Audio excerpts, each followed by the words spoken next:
changing your life one story at a time. This is the Chicken Soup for the Soul podcast with Editor-in-Chief Amy Newmark.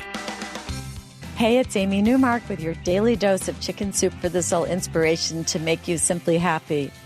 This story will make you happy. It's sweet and very timely, as May is both National Teacher Appreciation Month and National Military Appreciation Month.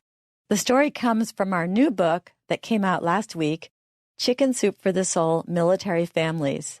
Katie Denisar tells us that it was the beginning of a new school year and she had 13 excited first graders. It was an unusually small class, and that meant Katie could try some fun projects that she normally didn't get to do with a larger class. One project that she had been especially interested in was adopting members of the military as pen pals for her students. She sent out an email to all the employees of the school district asking for names and contact information for people who were actively serving. She got 4 names, and she sent emails to all of them asking if her class could adopt them as pen pals. One soldier replied, a Captain Denisar, who was deployed to Afghanistan. Katie decided to have her students correspond with him via email. You might think that they should have learned to write letters the old-fashioned way, but remember, these were 6-year-olds, and the fun of getting faster replies worked better, especially since Katie used writing to Captain Denisar as a reward for good work. The kids emailed him their best work and even read their stories to him and sent the audio recordings. As the class wrote back and forth with the captain, they learned that he was 29, a year older than Katie, and he wasn't married. He and Katie seemed to have a lot in common, too. When the captain lost one of his soldiers, the class tried to cheer him up by recording songs and jokes and sending art projects and care packages.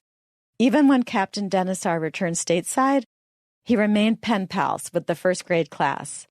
Then he was redeployed, and the emails slowed down, but he promised he would visit the class in person the next time he was back in the States. The school year was beginning to wrap up when Captain Denisar contacted Katie about coming to visit in May. The captain and Katie began talking to each other more and longer, to coordinate his visit. By then, Captain Denisar had become just plain Brad to Katie. As the day of his visit approached, Katie began getting nervous that this man, who had stolen the hearts of her students, and as you and I know, her heart too, wouldn't live up to the hype and the chemistry that was so obvious in their emails and phone calls. To make matters more complicated, the captain's father was the school superintendent of Katie's district. When the day finally came, Katie and her school superintendent, Brad's father, drove to the airport together to pick him up. That was awkward. But once Katie saw Brad walking toward them, everything was okay, because he was exactly what she had hoped for. The next morning, surprise, surprise, Captain Denisar decided it would be a good idea to spend the whole day with Katie and her class. Katie, surprise, surprise, had planned a huge day for him with her students. Because he was deployed for an entire calendar year, they wanted to catch him up on the holidays he missed. They went all out with an Easter egg hunt. They exchanged Valentines. They had a Thanksgiving dinner for lunch. They sang happy birthday with a cake for dessert. They wore costumes and had a haunted house for Halloween. And they exchanged Christmas gifts. Brad, Captain Denisar to the rest of us, brought an amazing gift for the kids. Each one got an Army t-shirt with his or her own name on the back. They gave him a school t-shirt, and then at the end of the day, there was a school-wide assembly at which Brad told all the kids about being in the Army and serving in Afghanistan.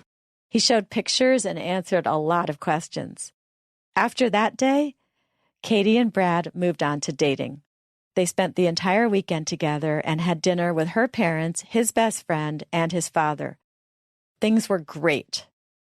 But 1 week after Brad's visit, Katie got a frantic call from him telling her that his father had just had a massive heart attack.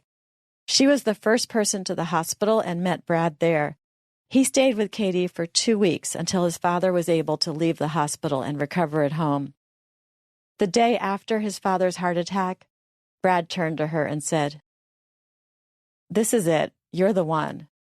Things moved quickly after that, partly because of the heart attack, which caused Brad's whole family to come to town. By the end of June, Katie and Brad had booked a church, and she had purchased a wedding dress. They were married just 7 months after his first visit to her classroom. Katie says that never in her wildest dreams did she imagine that having her first grade class adopt a soldier would lead to a lifelong commitment and the love of her life. I told you would like that, right? I'm Amy Newmark. Thanks for listening to the Chicken Soup for the Soul podcast today. Tomorrow is Thoughtful Thursday, and we're going to talk about teachers and kids again, but this time about how incredibly kind kids can be.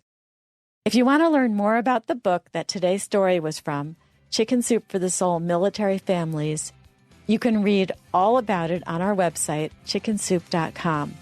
You can also sign up there to receive a free Chicken Soup for the Soul story every day. Just scroll down to the bottom of the page and click on Newsletter Sign Up. You'll see all the different ways you can receive free stories from us right to your email inbox.